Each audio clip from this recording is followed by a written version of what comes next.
In today's episode, we'll uncover powerful strategies and real life lessons from Al Kushner's entrepreneurial journey, from his early struggles to becoming a leading AI and LinkedIn strategist. You'll learn how to use AI to grow your business network, position yourself effectively on LinkedIn, and avoid common pitfalls that trip up new entrepreneurs. If you're ready to grow profitably and stay compliant in today's digital age, you won't want to miss this conversation. Welcome to Biz Help for You, the show that saves you the expensive learning curve by providing advice from industry experts in every facet of the entrepreneurial journey. Too many small businesses collapse. According to the U.S. Census Bureau, 20% fail within their first year, and less than 35% make it to their 10th anniversary. The goal of this podcast is to change that statistic. So if you're interested in learning more to be a successful entrepreneur, tune in today. So, Al, welcome to the show. Well, thank you, Candy. I appreciate the opportunity. And I want to just start with first about the fact that you've successfully transitioned from a traditional career to becoming a LinkedIn growth strategist. I'd love to find out from you what sparked the shift and how did you know it was time to make the leap? Well, I think we've experienced a little thing called COVID, I believe, and that has, of course, accelerated my interest in the platform because of the fact of, you can reach people virtually. And I think that was something that prompted me to really focus my attention on using LinkedIn to make connections with people. And I found that a lot of people were receptive. They were using virtual meetings, Zoom meetings, webinars have become more popular during that time period. So I said, why not, take advantage of it? And I, decided to write a book about my experience and share it with other people, talking about how AI helped to actually enhance my my abilities on LinkedIn. So I was really excited to be part of that experience. Mm-hmm. Well, COVID definitely changed a lot of things for people, and some people started businesses even during COVID because they weren't able to work like they had been before, and now they had time and the opportunity, and so actually that's one of the reasons I have my podcast is really to educate people who've become entrepreneurs who maybe they don't even have all the knowledge, that they need. And so some may have started businesses, don't really use LinkedIn at this point, don't see it maybe as a reason to because, well, I'm already on all these other social media platforms and it just takes too much time to manage everything. So do you want to talk about maybe the benefits you see with using LinkedIn for business compared to other social platforms? Well, for business, it's the only platform really to be on. Simply put, with over 900 million members and growing, it's really something that shouldn't be ignored. Sure, there are other platforms that may be, more user-friendly, but if you take the time and learn how to use it, you'll find it to be more effective than anything out there when connecting with business to business. It's really amazing how many quality connections I've encountered by using this platform compared to others. Mm-hmm. Well, some people might want to know how you find those quality connections because we all know we get messages from people always, hey, I want to, chat with you, book with me. Here's my calendar link, right? And they don't even know if you're a good fit or you don't know if it's something that you need. And we get so many of those messages. Again, we don't necessarily have a lot of time to go through all of that too. So maybe what are your ideas or tips for someone who is thinking, well, I don't want to have all of these just like spam comments, direct messages, whatever. I want to have valid, real conversations with people and build relationships. Like, what tips do you have? Well, instead of being what we call reactive, you need to be proactive. And that's a big difference. And starting with optimizing your profile, that's the first place you want to do. You want to have a professional headshot taken recently. You want to have a background image that kind of represents who you are, and as well as other information that will be of value to whoever you want to connect with, to know exactly what you're all about. So a lot of times people don't really take the time to do that. And that's really where they'll probably be getting a lot of spam because they know who you are. And maybe, most of the time they don't. So by explaining it, if they read your profile, they know exactly, where you're coming from. that makes a difference in avoiding that type of aspect of it. And yes, I mean, you're going to still get people reaching out to you.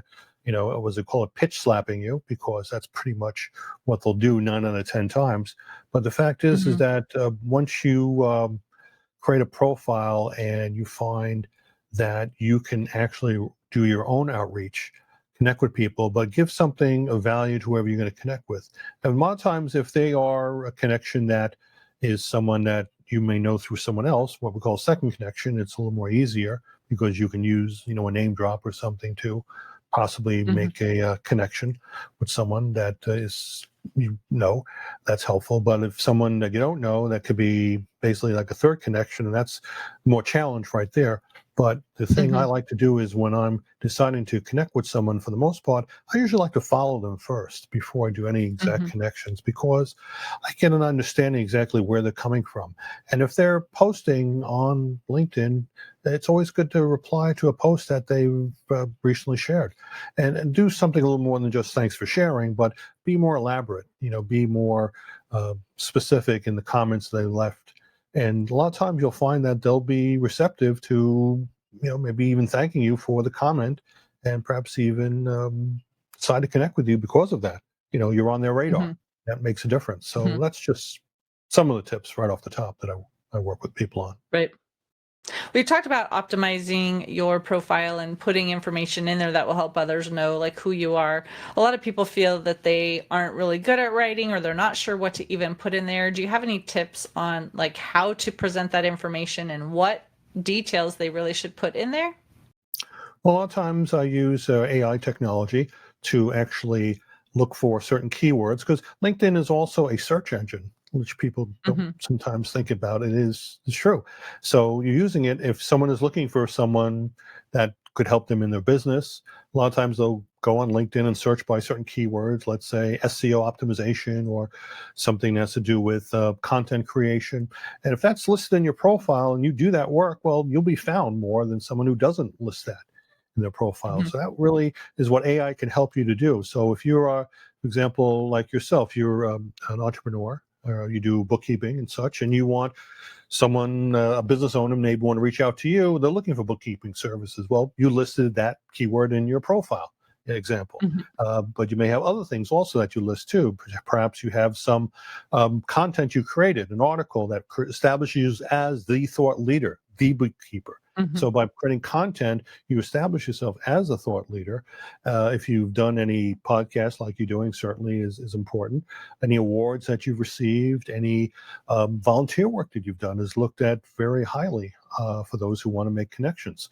So these are things that you can help to use to enhance your profile, and using AI technology to help create a profile that's robust and that's Hmm. enticing, that gives a reason why someone want to connect with you, is just the beginning. Hmm. Well, you've mentioned using AI, multiple times to help with all of this. So do you want to go into that a little bit more? Because we know AI is out there, there's ChatGPT and all these other things, but people don't necessarily know how to actually use it for LinkedIn. So do you want to go into that a little bit? Yeah, sure. Well, you can use it, for example, to create ideas for content for articles. I've used it extensively for my newsletter. It's really helpful because it can give you 50, 100 ideas to create for a newsletter that could really be helpful to touch on certain pain points of the people I'm trying to connect with. I have about 5 different newsletters I have on LinkedIn, and I use it extensively for certain niches. I work with accountants, I work with lawyers, and I send out newsletters specifically for that target audience. And thanks to AI technology, I'm able to do it much faster than I can ever done in the past, because it not only gives me ideas, but helps create the content, and then I can customize it in my own voice so it sounds Mhm. authentic, and it really establishes you as a thought leader when you post. And people look forward to Mhm. each week of receiving it. So that's just right off the top how helpful it can be, and how much a time saver it can be as well. hmm Well, and you mentioned being authentic, because I think that's another fear that people have is, you put something in ChatGPT, it gives you the information, there's certain things you can always tell when someone uses AI because it says this or it sounds like this, So do you want to maybe even touch on how to take what you get from AI and then, change it up a little bit to be your true voice instead of, really the AI? Well, that's where comes prompt writing comes into play at that point, whereby you can tell the AI to sound like you and to make it sound authentic. And it's interesting, by various types of prompts you create, it can fine tune the article in a way that it comes across as being authentic, sounding like you, and you find it indistinguishable between your voice and AI. So it's really Mhm. not an issue. It's just a matter of what information that you give it to the AI. Prompt writing, which is a real growth industry nowadays, has really Mhm. taken off. And the reason why is that it makes it more authentic. It gives you exact information that you're looking for. Chat on its own is just raw information, but if you use the right Mhm. prompt, you're able to skillfully create content that is going to be appealing to your target audience. Mhm. So a lot of us understand what you're talking about when you're saying, put in prompts and you're going to have these things, but some people may not be completely on track to how do you make it sound like me, or what do you mean by, using these prompts? Do you want to go into a little bit more detail on that? Well, for example, if you've written articles in the past, you can actually upload it to, let's say, ChatGPT to analyze the type of writing that you've done. You can do 10, 20 different articles and then use it to sound like in your voice. So you would say, in the style of, then I would put my name, and then I put the articles, provide an idea for a content for a newsletter that appeals to accountants regarding Mhm. LinkedIn optimization. And it would give me that in my voice, sounding about a topic that is of value to an accountant in dealing Mhm. with marketing on LinkedIn. So Mhm. that's an example. You can create a prompt and then even fine tune it even more and do specific during tax season. The best way to stay in Mhm. touch on LinkedIn when you don't have time. So that could be Mhm. very of interest to a lot of people. So it's really touching on key points, and you can, more prompts you give, the more fine tuned it comes out, and it really could make a difference in getting it noticed on the platform. Mhm. Right. So in terms of using LinkedIn, like what are some of the tips that you have for someone who maybe is not quite familiar with the platform or feels like, well, there's so many different things that you could do. You can have a newsletter, you could write a blog post, what do you recommend that they do for them to just get their message out there? Well, when I work with a lot of clients, the first thing we do is work on optimizing the profile. So we focus in on certain keywords underneath their name. We focus in on their about section, including information, with bullet points, even certain emojis to use to make it a little Mhm. more appealing and attractive. We'll focus in on the services that individual, if an entrepreneur, what they're actually offering. But also important is to create ideas for content that are going to resonate well with a lot of people. A lot of people getting started may not have content to begin with. So we look at Mhm. ideas using, let's say, ChatGPT for like an article or for a post. The most important thing is you want to be able to just go in and provide value to whoever you want to connect with. Sometimes you can create even an ebook that could be used to bring value to, let's say, if you're a bookkeeper and you want to reach a small business. What's appealing to a small business person? The challenges that they Mhm. face dealing with tax time. This is something that you can point out the top 10 reasons why you should hire a bookkeeper than a CPA. That could be an Mhm. example right there. And you can use that as an ebook or as a case study and just share it with someone who you're connecting with. Sometimes that can make a difference of you getting the work versus someone else. It's about giving Mhm. value to whoever you're connecting with. It's about, if you look at boxing, jab, jab, jab, right hook. You want to give Mhm. value, give, and keep going until you get trusted, and then you present your offer. Hey, this is what I can do. And I'm, Mhm. someone that is recognized. And most importantly, is getting recommendations on your profile is crucial to any success on the platform. So you want to take a look at that as being more proactive in doing it, because a lot of times people forget it and they think it's not important, but it really makes a difference. I mean, if your profile doesn't have a current recommendation, well, guess what? You should get ahead and get it on your profile, because that's going to make a difference, because people look at that first and they'll say, well, they work with such and such. They must know what they're talking about. And that really is important. So that would be definitely a great step in the right direction in doing that. And I teach people how to get recommendations and how to get it more proactively, to a point where it's just a no-brainer. They just do it as any part of interaction with people. If anyone's happy with your work, they love it, that's the time to ask. That's really when you have to do it. So strike when the metal is hot, and then you'll get your recommendation and get cracking on it. So.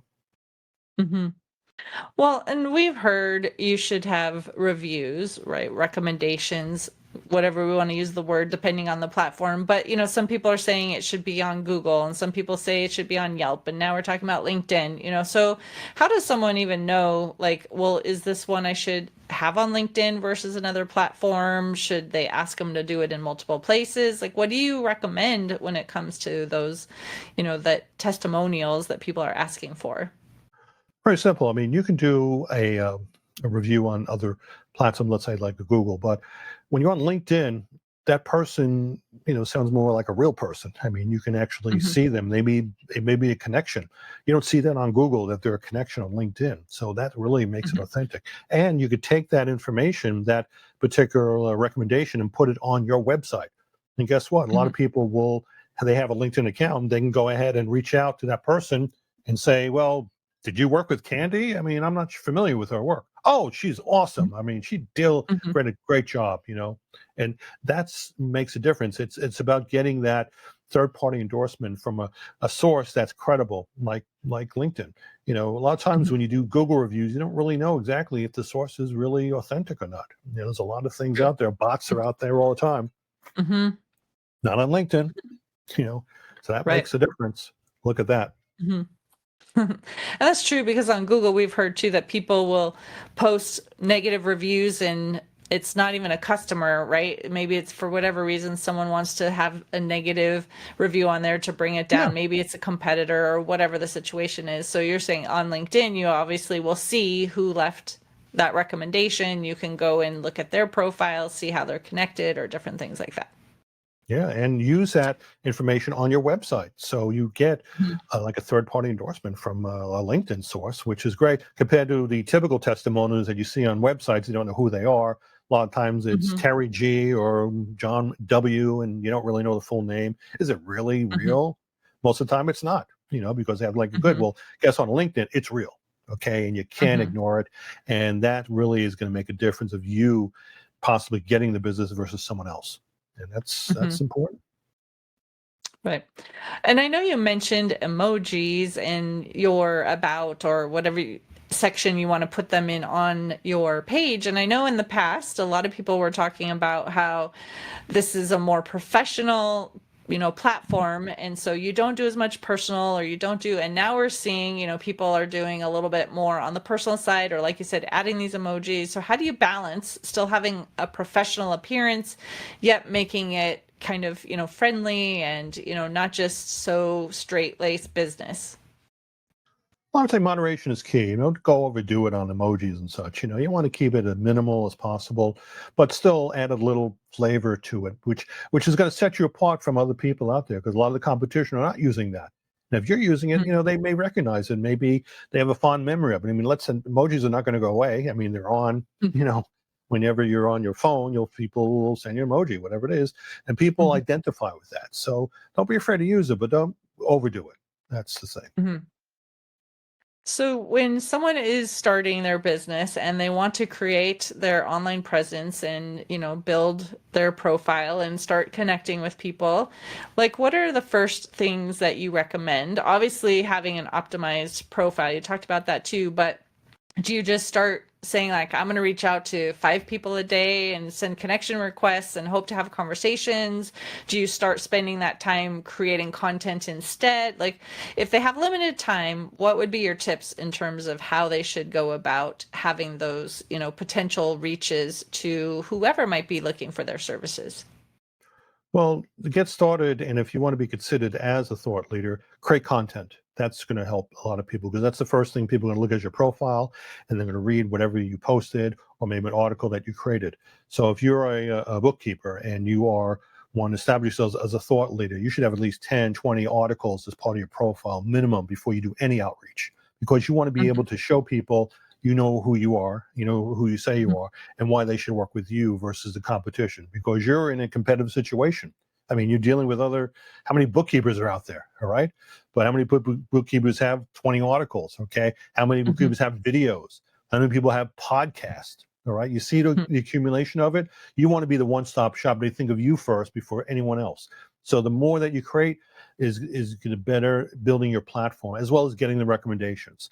And then once you have established that, then you can do an outreach because that's really going to make a difference. You got to establish your house first. It's like building a platform. And if you don't have everything in order before you do any outreach, it's going to hurt you. And you're going to look at, frustrated because you're not getting the connections you're looking for because you're anxious to get started and you just want to connect with anyone and whatever it is.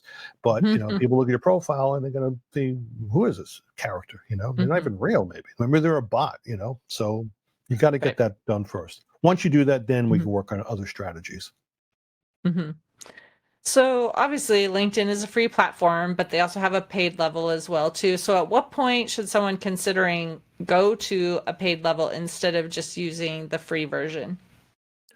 Well, I think if you're serious about doing any kind of outreach, services like the paid version, particularly Sales Navigator, is going to give you a big advantage over the free version. One of the things I like about Sales Navigator is let you know who's checked out your profile.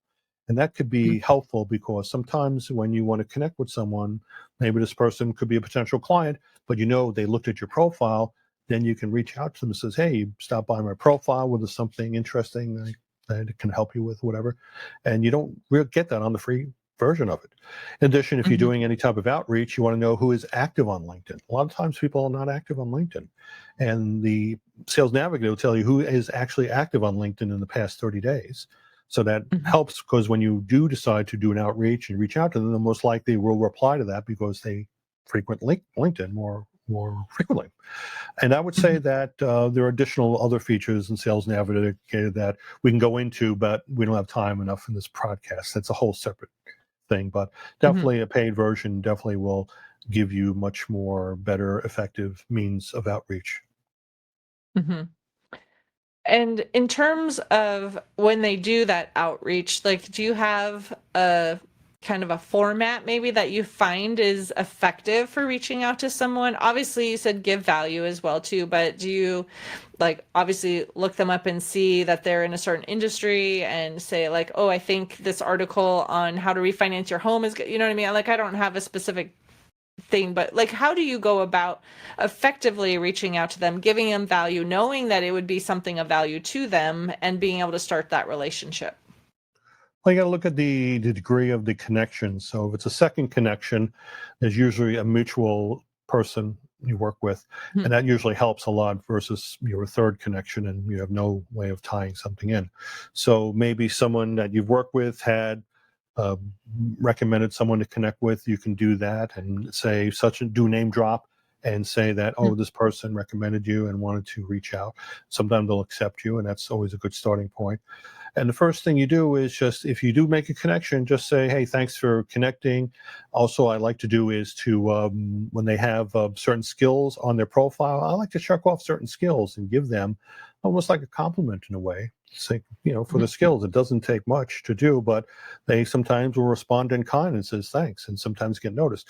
In addition to that, I wouldn't reach out and pitch slap them immediately. I would just focus in on just finding out when they're commenting on LinkedIn and follow them, because you can do that on their profile, and then you'll be notified when they post. And the biggest compliment is find out when they post and then reply to that post.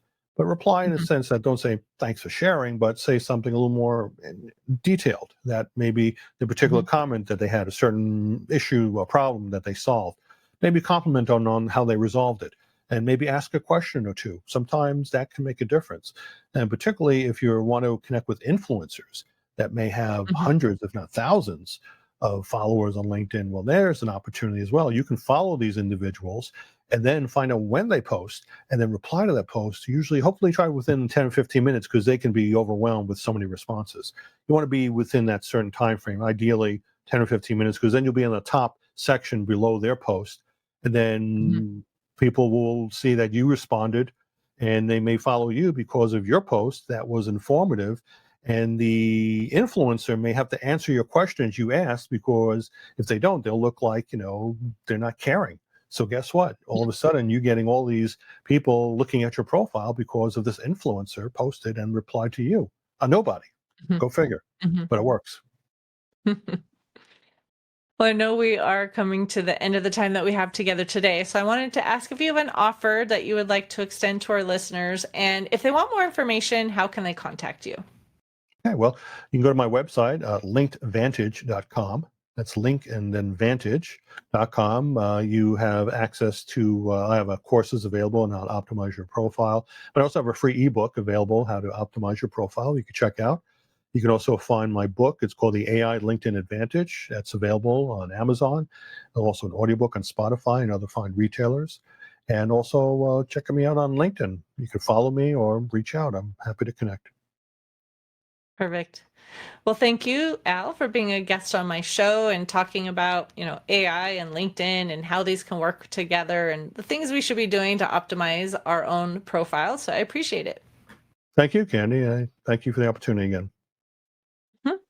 And to the listener, if you enjoyed today's topic and you want to hear additional information, you can find access to exclusive content in the show notes. Thank you for tuning in today. Would you please share this episode with those you know and leave a review on your favorite platform? And if you find our show informative, would you consider being a financial sponsor to help me continue my mission to educate business owners? A link is located in the episode description, and no amount is too small. I'd really appreciate your support. If you are interested in connecting with our guest and receiving the offer they had to share, a link to our resource page is in the show notes. Finally, if you have any bookkeeping or payroll needs, reach out to us at 310-534-5577 or contact@abandp.com. My team and I are eager to assist you. Until next time, have a great day. Thank you for listening to Biz Help for You. Please join your host, Candy Messer, again next time. Have a terrific day.